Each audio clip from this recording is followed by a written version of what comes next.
Oke, sebelum kita melanjutkan acara ini, terlebih dahulu saya ucapkan terima kasih pada para sponsor yang sudah mau mendanai acara ini dan berkorban untuk acara ini.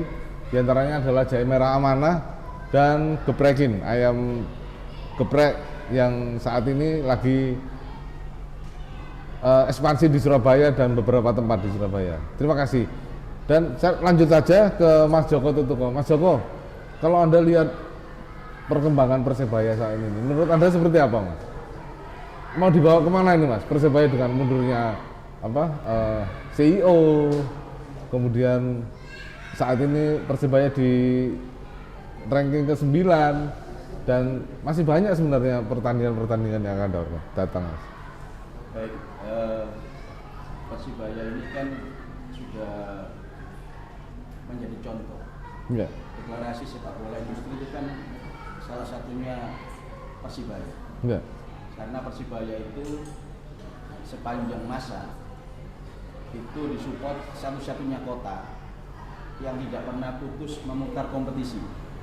Kompetisi antar tidak pernah putus. Ya. Jadi kalau Jakarta pernah putus, Bandung pernah putus, Surabaya tidak pernah putus. Ya. Dan itu terus menerus. Ya. Sehingga melahirkan pemain yang luar biasa. Ya.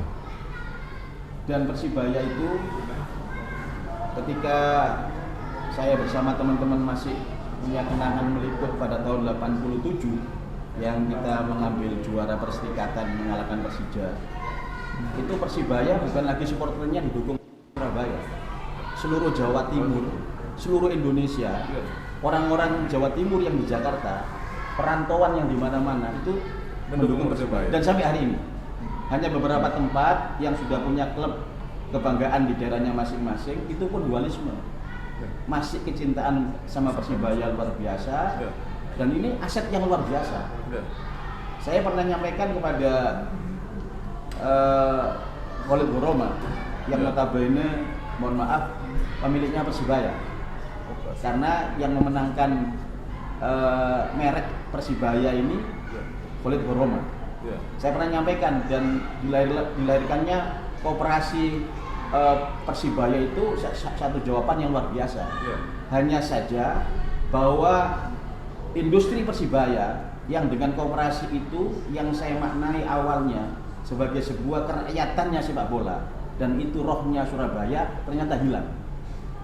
Dan itu semakin membuat kita risau ketika manajemen yang dianggap profesional ini pada memasuki kompetisi 2022-2023 ini sangat tidak profesional.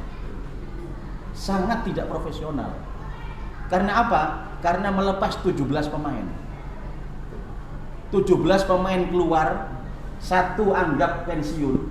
8 pemain utama pindah ke tempat lain, 8 pemain yang masuk skuad yang cukup bagus juga pindah, keluar 17 pemain. Kalau itu manajemen profesional, paling cepat mengikat pemain itu 3 tahun. Kalau pemainnya potensi. Kalau lebih potensi lagi 5 tahun bertahan di klub itu. Sehingga warna klub itu dengan target-target menjuarai ini dan sebagainya, dengan ekspektasi yang luar biasa dipertahankan. Tapi ini akrobat. Persibaya ini akrobat.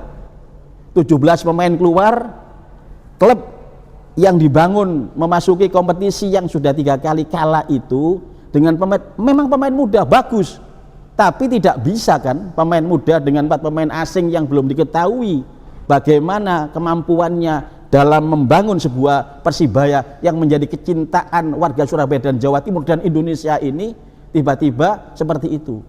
Sehingga kemarin kalau kalah dengan klub ecek-ecek misalnya, mohon maaf, karena baru masuk itu kan ya, baru masuk walaupun dengan nilai uang yang sekian banyak, tapi apapun kan dia belum punya gira sebagai Liga 1. Kalau Persibaya ini Liga 1 tanpa Persibaya, tanpa Persija, tanpa Persib Bandung, itu kehilangan rohnya. Tidak ada sepak bola Indonesia. Kalau yang muncul semua klub-klub baru.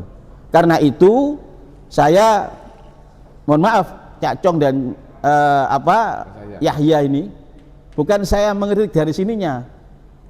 Anggap sudah ini tetapi segeralah bertobat dari kesalahan-kesalahan ini. Ya. Pertama, bahwa tim segera mungkin ketika peluang untuk memasukkan striker yang haus gol dan lini tengah yang punya pemikiran playmaker yang luar biasa, juga pertahanan satu pemain yang mampu menjaga kekuatan pertahanan, bagaimana dipikirkan oleh manajemen secara keseluruhan. Karena gol-golnya Persibaya hampir rata-rata itu kecerobohan pemain belakang, juga karena, mohon maaf, kesalahan individual yang tidak perlu terjadi untuk pemain profesional. Tidak sekali. Nah, ini pemiliknya Persibaya perlu koreksi, karena saya termasuk guru saya juga di koran, Pak Dahlan Iskan, perlu koreksi. Karena katanya Pak Dahlan Iskan, jangan masuk lubang 2 kali. Ya. Persibaya ini kesalahan-kesalahan elementernya sudah masuk lubang 2 kali, sehingga harus dikoreksi dalam hal manajemen. Dalam hal klub, Ya. PT yang punya sejarah luar biasa, maka Persibaya dengan model koperasi yang saya sampaikan tadi untuk dikembalikan, bahwa bagaimana mengembalikan seperti Jawa Pos pernah melahirkan Mitra Surabaya yang kemudian lari ke tempat lain, itu ide yang luar biasa, tetapi kemudian hilang. Apa? Sebuah klub sepak bola profesional dengan bentuknya PT juga, tetapi masyarakat ikut memiliki, klub ikut memiliki. Ada hal-hal yang dikedepankan, bahwa ini sebuah perjuangan Persibaya yang cukup lama, yang pembinaannya tidak tiba-tiba saja, yang PT Persibaya Indonesia itu juga tidak tiba-tiba saja kemarin dibuat, tapi sebuah rentetan perjuangan yang sangat lama, yang ketika tahun 61 kita juara U20, yang nanti kita mau ke Uzbekistan, 2 pemainnya dari Surabaya. Pak Misbah sama Anji itu dari Surabaya. Yang ikut mewarnai kemajuan ketika kita merajai Asia. Juara Agustan, juara Merdeka Games, mengalahkan mana-mana. Itu Surabaya terus ikut berbicara. Sampai hari ini Surabaya ikut berbicara dalam melahirkan pemain-pemain hebat. Tetapi untuk tim ini, diakui tidak diakui, saya mengkritik habis-habisan.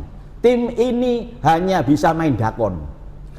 Hanya bisa main dakon, tapi ngegolkannya, menjaga dakon ini supaya seimbang tidak mampu. Kalau cuma bisa main menari-nari, oke. Tetapi menari-menarinya ada batasnya. Sering ceroboh, tiba-tiba gol.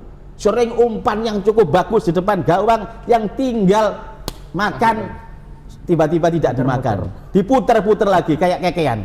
Ya. Ini apa? Karena saya tidak bisa menyalahkan. Pemain yang baru di-upgrade 1 tahun, 2 tahun, apalagi masih baru di Liga 1, ketemu dengan pemain-pemain yang hebat, tetap walaupun bagaimanapun beda. Beda. Marcelino Ferdinand karena sudah pernah ikut kompetisi, karakternya beda. Dia merasa dengan pemain lain bisa mengimbangi, tapi pemain yang lain tidak bisa. Intinya saya mau mengusulkan tobat, mengembalikan manajemen untuk memikirkan bahwa rakyat Surabaya, tidak tahu lewat jalan seperti apa, pemikiran manajemen dilibatkan untuk memikirkan Persibaya.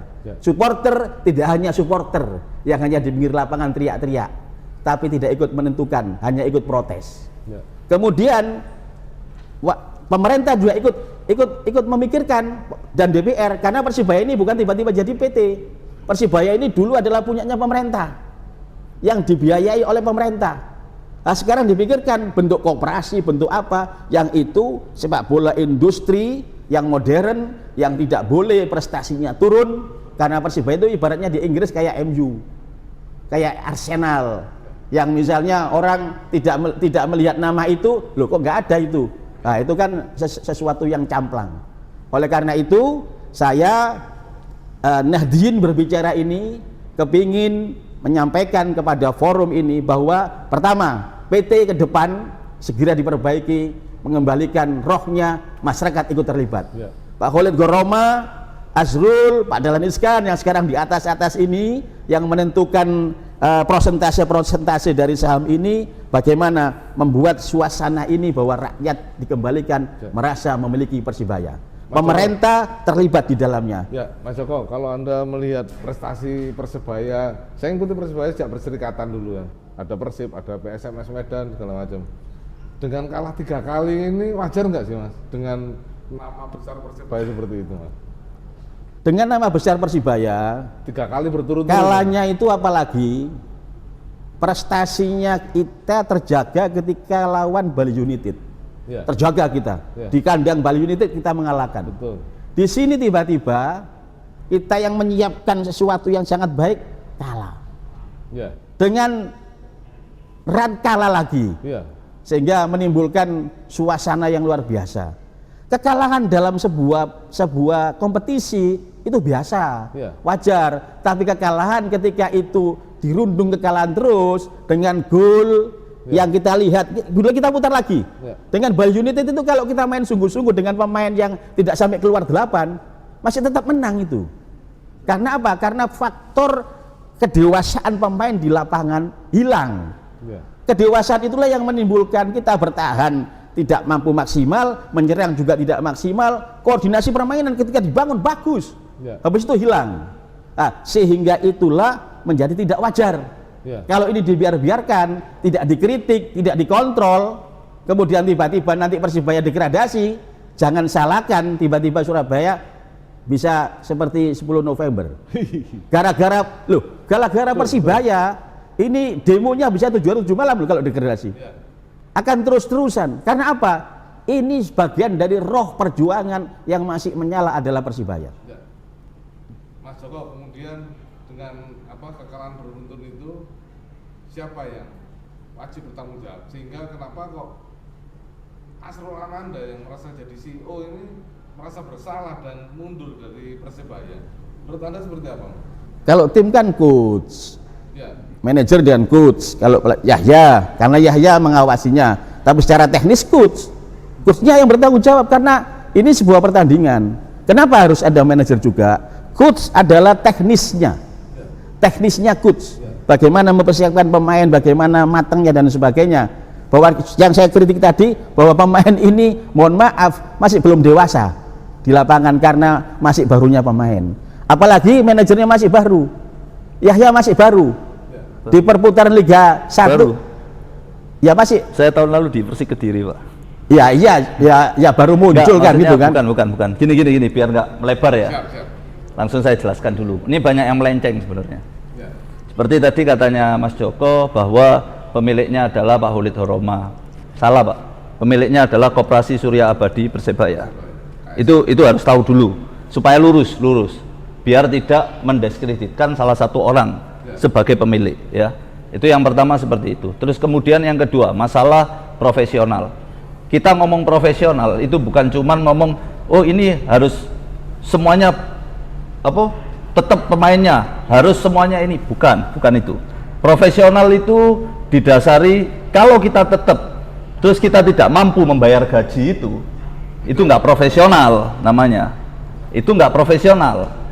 Terus kemudian kalau pelatih maunya seperti ini, kita nggak nuruti, itu namanya nggak profesional. Ya, jadi tugasnya manajer itu menjaga supaya ini pelatih ini, oh ya kamu maunya gimana? Oke, kita carikan yang terbaik. Apa yang maunya pelatih ya kita turuti, itu profesional. Dalam hal teknis semuanya adalah tanggung jawab pelatih. Terus lagi, apakah Persebaya tidak pernah kalah sampai 3 atau apapun? Persebaya ini juga pernah degradasi, ngerti ya? Dan waktu itu juga nggak heboh. Betul. Tapi sekarang yang mau kita lakukan sekarang adalah pembenahannya seperti apa ya? Kita atur manajerialnya dengan baik. Sejak 2017 ini progresnya udah sangat baik sebenarnya. 2017 berhasil mengantarkan lolos ke Liga 1. 2018 kita di urutan 5. Saya di Persebaya, Pak. Saya 2018 sudah ada di Persebaya. Saya ada di Koperasi. Saya gini, makanya tak ceritain. 2018 saya bawa juara Piala Menpora di Persebaya. 2019 yang U20 juara itu, EPA itu saya manajernya. Terus kemudian tahun 2020 saya adalah asisten manajer. Setelah itu 2021 saya pindah ke Persik Kediri. Setelah itu 2022 baru saya balik lagi ke Persebaya. Ini rangkaian, Pak. Ini rangkaian. Ya, ini bentuk kaderisasi. Sebelum kita lanjutkan diskusi ini, kita break dulu segmen 1 karena kita nanti nunggu yang lewat berikut ini.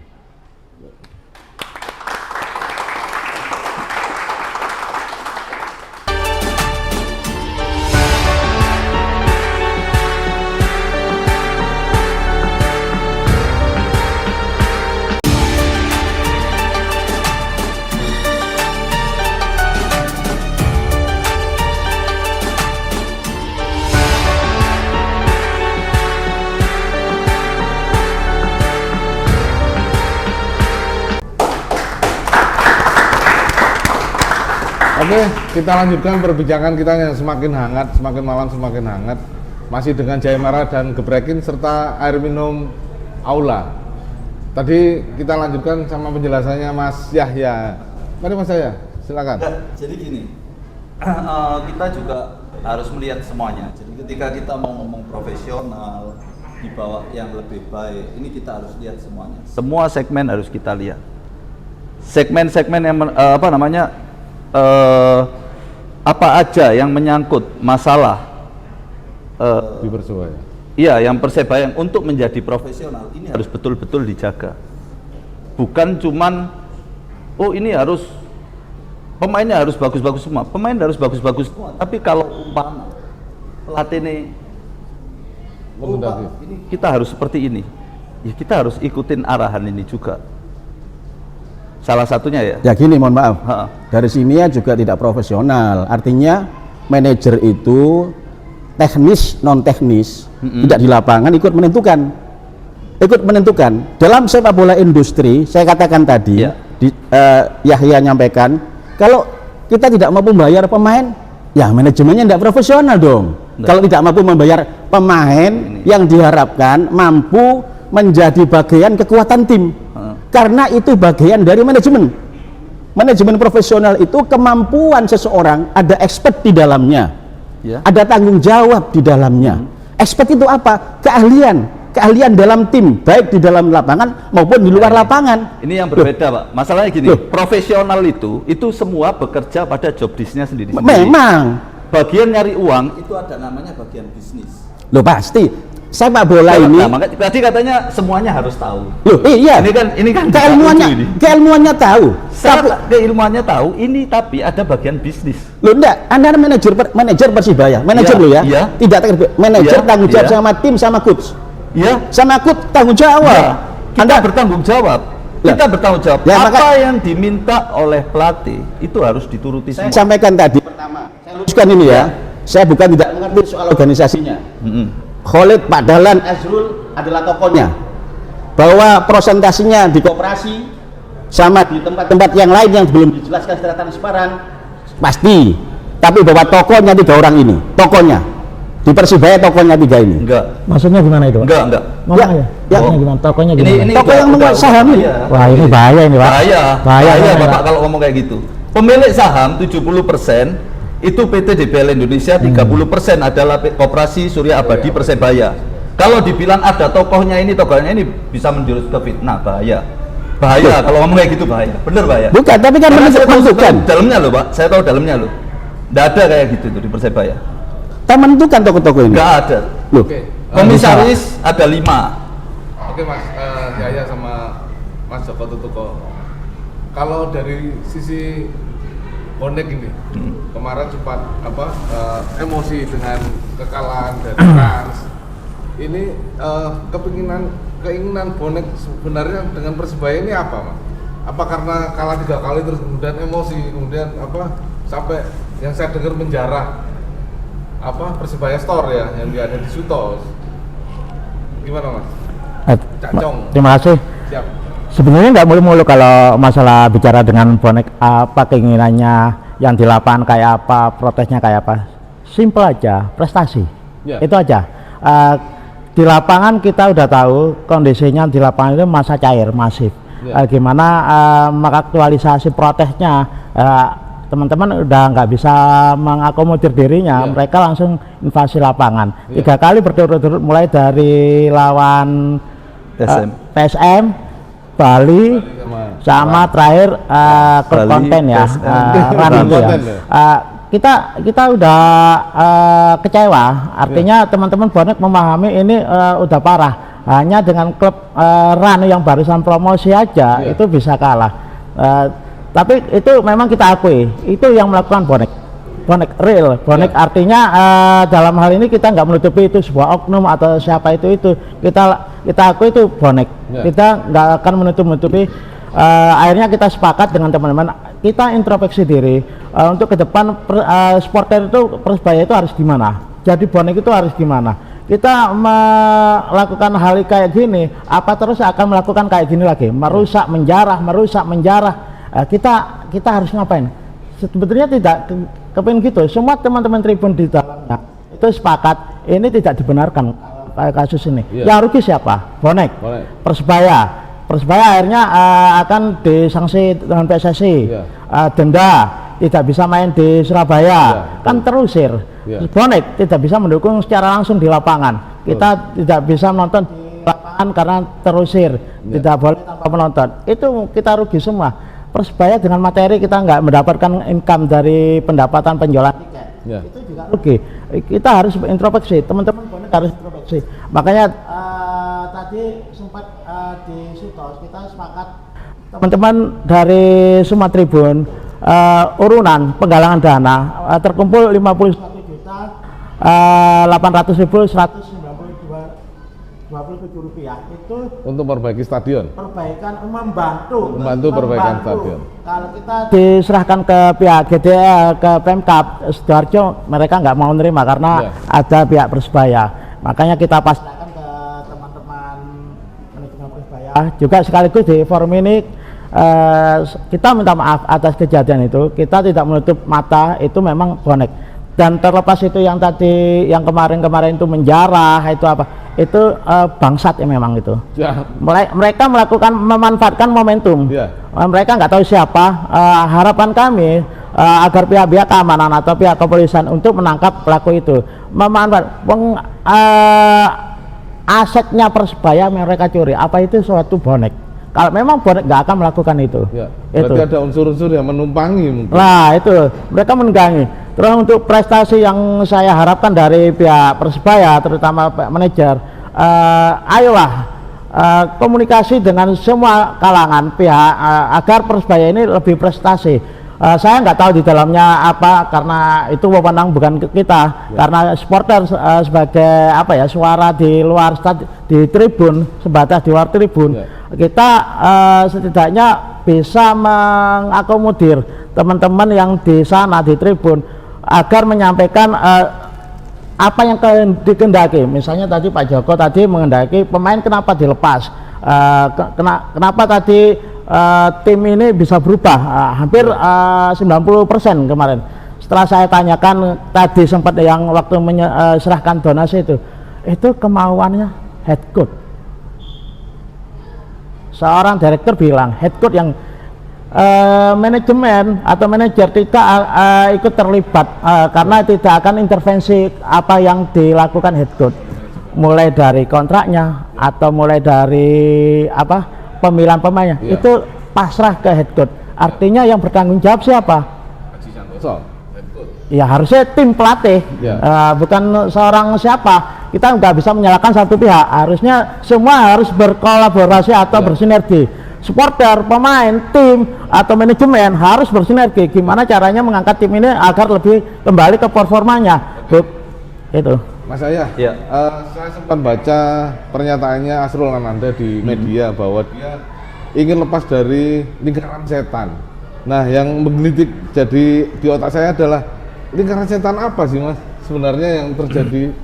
Ini yang perlu kita tanyakan ke Mas Yahya.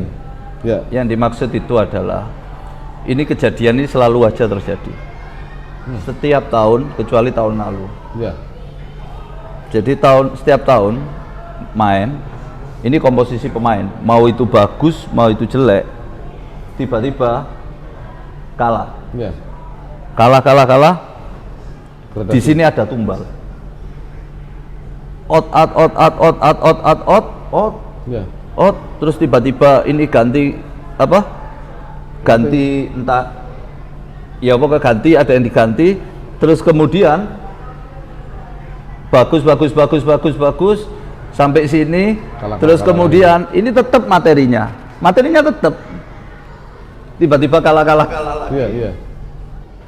Apa namanya? Ganti lagi, terus apa namanya? Circle lagi. Ini selalu ada korban. Korban inilah yang harusnya ini dihindari. Iya. Out ini harus dihindari. Kita harus cari formulanya seperti apa. Itu yang maksudnya Mas Hasib. Cari formulanya seperti apa untuk mengatasi ini. Kita setelah lawan Makassar ya. Ya. Setelah lawan Makassar itu ada evaluasi besar sudah. Kita udah ada sebenarnya gini loh, Persebaya ini udah ada garisnya. Tim itu udah ada garisnya. Apa yang harus dilakukan? Apa yang harus dilakukan? Itu sudah ada garisnya.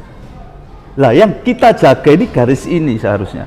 Kalau ada bermasalah, kita ada planning. Oh, plan A-nya seperti ini, plan B-nya seperti ini, plan C-nya seperti ini. Kita udah tata semuanya gitu. Nah, ketika kita tata, terus kemudian ada kejadian, ada tabrakan lagi, ini mengganggu semua planning akhirnya. Banyak planning yang terganggu. Nah, inilah kenapa sebenarnya bukan cuman dari supporter yang tadi katanya Cak Cong berbenah, tapi juga kami juga berbenah. Kami berbenah di manajemen maupun pelatih. Saya yakin, maksudnya Coach Aji bisa mungkin membawa tim ini jauh lebih berprestasi. Coach Aji yakin di awal musim dengan materi ini. Ini harus kita support. Ini harus kita support. Terlepas mungkin ya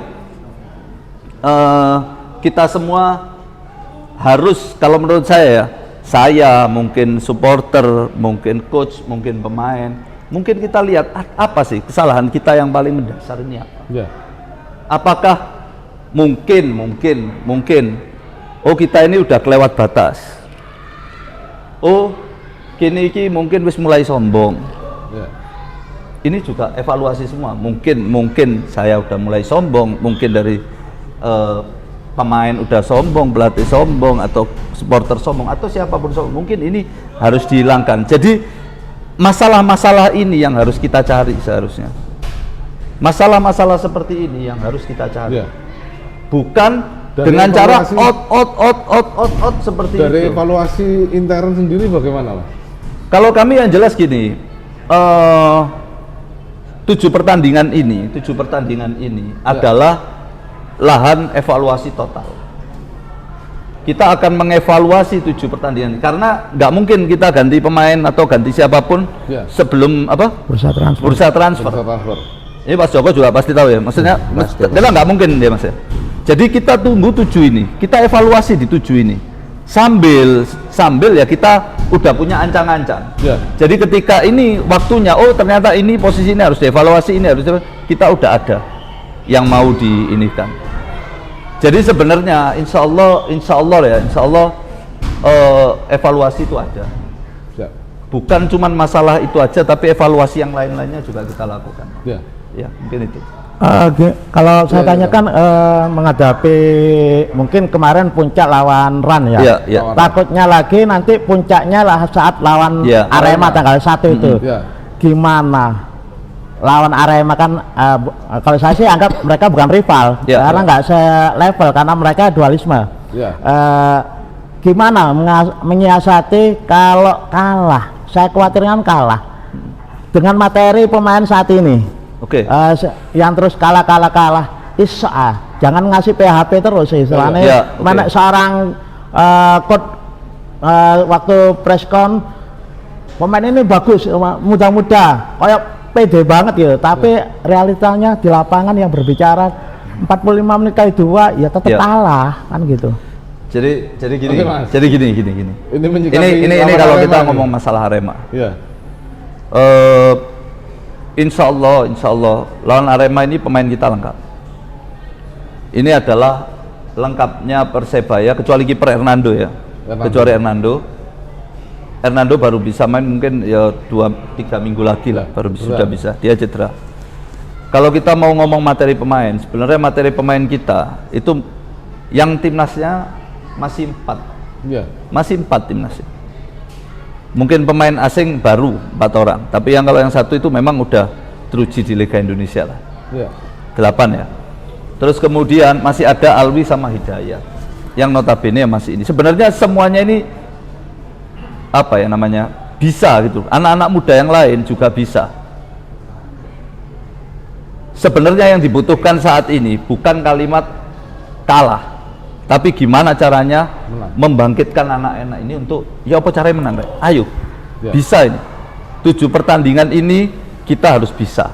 Itu yang paling penting, 7 pertandingan sebelum ada apa pergantian itu yang positif lah, yang paling penting. Oke, kita lanjutkan setelah berikut ini karena semakin menarik perbincangan tentang Persebaya ini setelah berikut ini.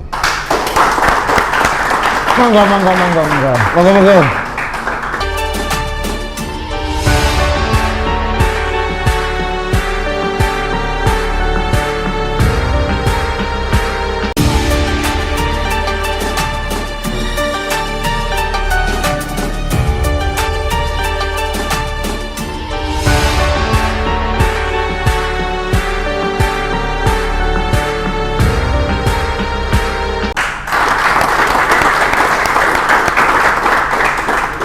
Oke, kita lanjutkan perbincangan Nadi Bicara ini dengan 3 narasumber yang notabene dedengkot Persebaya, terutama Mas Joko Tutuko. Dan tadi monggo dilanjutkan Mas. Atau saya dulu supaya pertama Tutuko dulu. Saya sepakat di sepak bola itu tidak boleh ada kesombongan. Tidak boleh ada kesombongan. Tidak boleh ada jobrio. Rata-rata tim-tim yang hebat-hebat itu begitu di konferensi pers yakin besok menang dengan jumlah gol, besoknya pasti kalah. Blendes. Itu rata-rata. Kalau enggak, pemain-pemain hebatnya nendang kena gol pal, jadi nggak masuk. Jadi lapangan hijau itu mohon maaf, itu martabatnya luar biasa. Tidak bisa ada kesombongan di sana.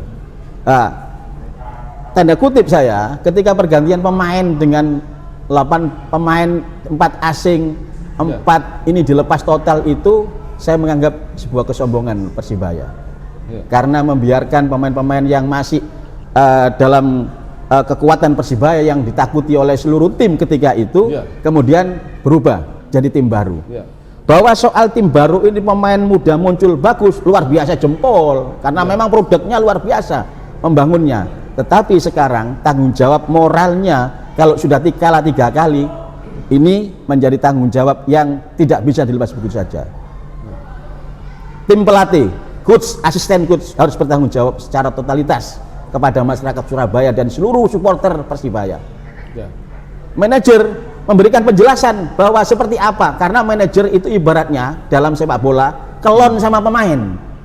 Manajer itu tahu hatinya pemain. Oh, pemainku susah, ibu loro, pemain yang ibaratnya memberikan kodrek. Oh, anak watuk, tatu kok nobat batuk dan sebagainya. Itu manajer.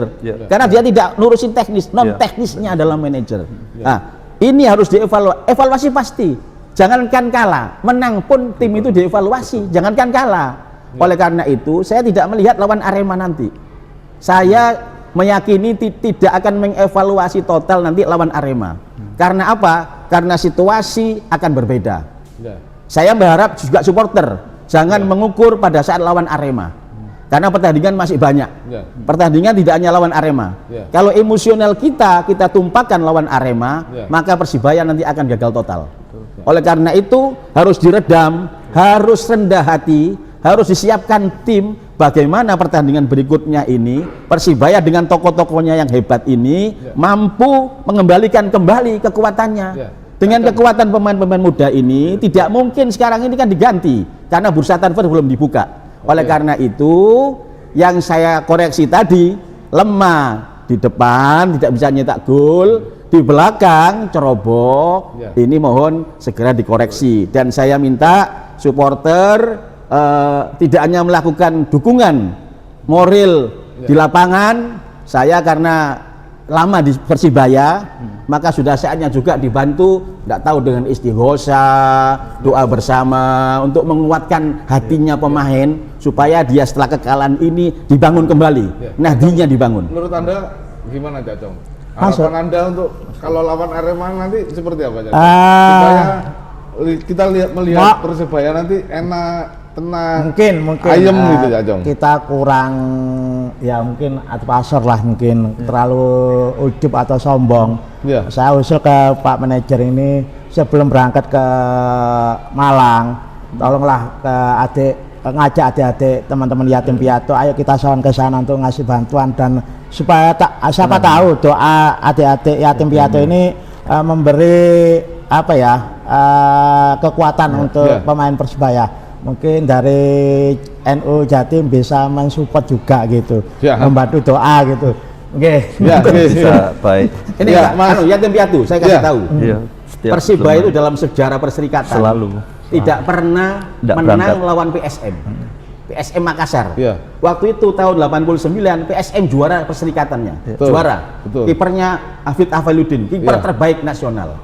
Kita berangkat ke sana, dari sini bagi beras pada yatim piatu di sana di Makassar. Saya sama Pak almarhum Pak Adiaman Santoso, saya karena tim tanknya Persibaya itu cari panti asuhan sama janda-janda, kita bagi beras di sana. Kita bagi beras, kemudian di koran pedoman rakyat, koran besarnya Makassar waktu itu kita bikin iklan, Persibaya akan main dengan hati nurani dan sopan besoknya itu. Nah, ya Allah, tiba-tiba saja tim Makassar ini paling baiknya striker kita Dodik Suprayogi itu bikin 2 gol dari tengah lapangan. Jadi dari tengah lapangan itu 2 kali bikin gol, dan Makassar dalam sejarah dikalahkan Persibaya di kandang loh, di Matawangin ini 2-0. Itu karena apa? Karena kerendahan hati. Saya berharap yang seperti Cak Cong tadi, Persibaya berangkat ke Malang dengan rendah hati, dengan persiapan maksimal. Mudah-mudahan kita bisa mencuri kemenangan. Amin.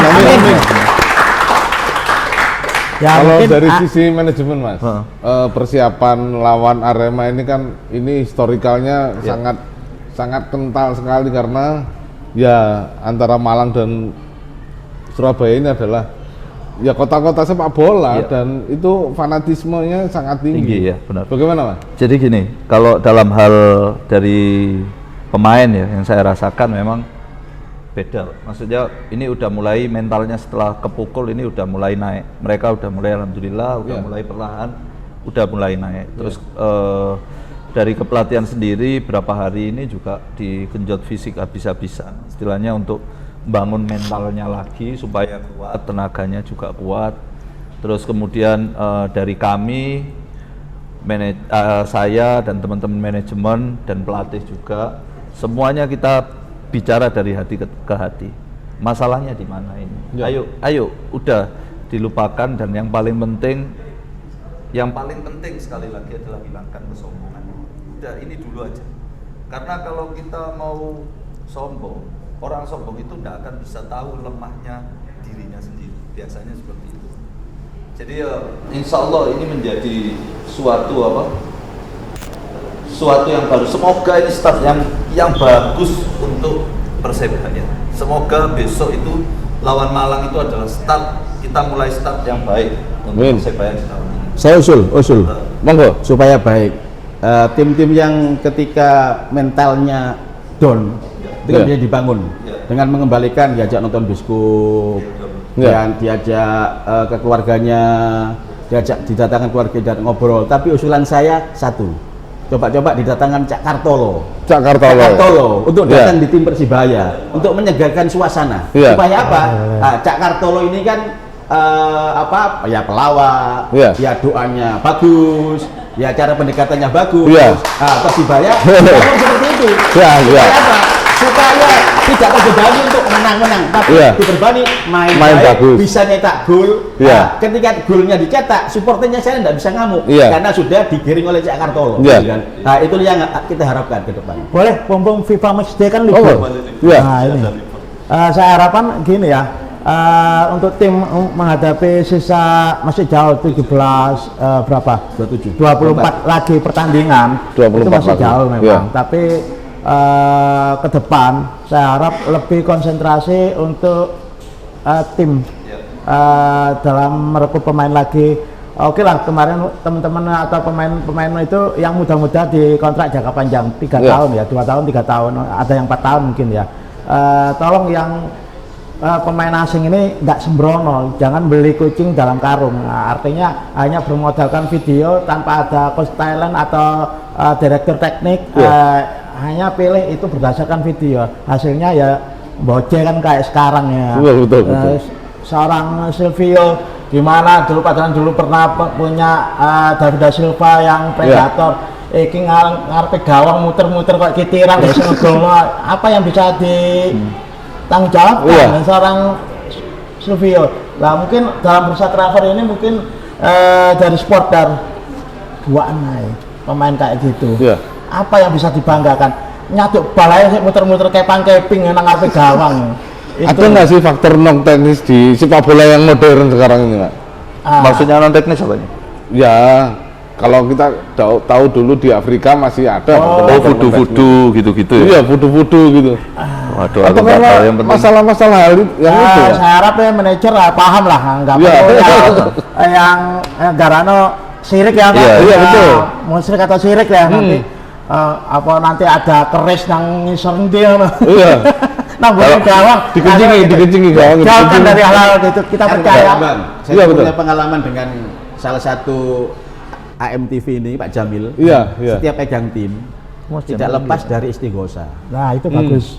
Tiap mau pertandingan. Bukan apa-apa, karena itu doa dan malamnya khataman Al-Qur'an. Ini bukan cerita, tapi kenyataan. Tim yang kekuatannya ini diragukan ini dan sebagainya, besok buat keajaiban.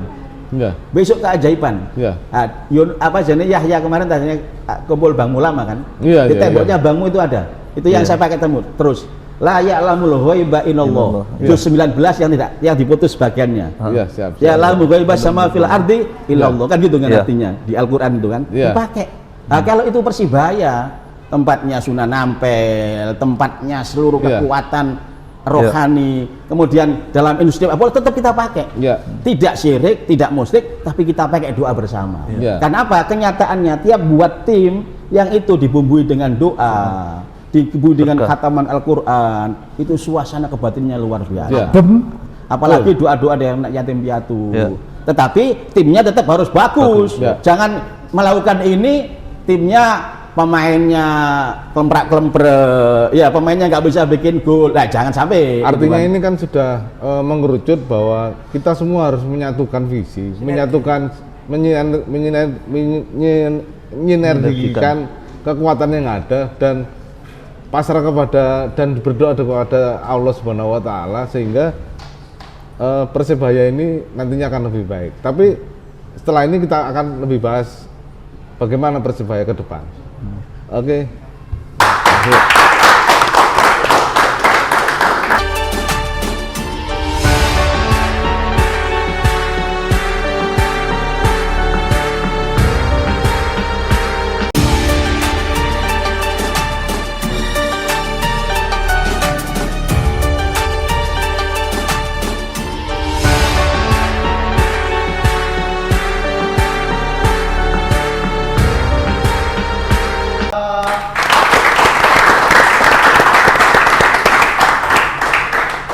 Kita lanjutkan lagi pembicaraan kita tentang Persebaya. Tentunya yang hadir di sini orang-orang yang cinta Persebaya, yang tidak ingin Persebaya terpuruk. Sehingga kedepannya Surabaya punya prestasi yang gemilang di bidang sepak bola, terutama di tingkat nasional, apalagi nanti di tingkat Asia, di Piala AFC, itu yang sangat diharapkan. Kembali ke narasumber kita, Mas Joko atau Cak Cong atau apa, Mas Yahya, bagaimana Mas? Ke depan ini kayaknya diskusi kita sudah mengerucut ini, bagaimana membawa Persebaya ini ke arah yang lebih baik. Menurut Anda, formula apa lagi yang perlu diterapkan di Persebaya ini agar nantinya menjadi tim yang solid, jadi tim yang rigid dan tim yang selalu punya prestasi. Ya. Monggo Mas Joko. 5 tahun terakhir ini kan ada sejarah buruk. Ya. Bahwa karena manajemen perpitian itu kan akhirnya Persibaya sepertinya dengan pemerintah kota Surabaya sebelumnya ada gap kan, ada gap. Kemudian itu berlanjut peristiwa yang lama, 2010 puncaknya, ketika saya sekretaris PSSI Jatim itu pecahnya 30 klub Persibaya, yang itu tidak terselesaikan sampai hari ini, sampai yang di klub-klub ini sudah banyak yang Allah yarham, sudah kembali ke alam baka gitu kan ya, karena tidak ketemu sampai hari ini. Belung-belungan yang terserengka ini bahasa Surabayanya, mari disatukan kembali. Mari disatukan kembali. Supaya apa? Supaya tidak ada lagi friksi-friksi. Saya lihat wali kota sudah nonton, sudah teriak-teriak, tetapi belum totalitas. Betul. Dulu Persibaya paling sering kalau main penting seperti ini diberangkatkan dari wali kota. Wali kota, ketua DPRD memberangkatkan tim. Dulu-dulu. Itu artinya bahwa simbol menjadi bagian penting rakyat Surabaya ada. Ada kebanggaan dari pemain. Nah, kebanggaan-kebanggaan itu dikembalikan, tetapi belungan-belungan yang serengka ini dikembalikan. Ayo dikumpul no belungan ini. Ditata kembali.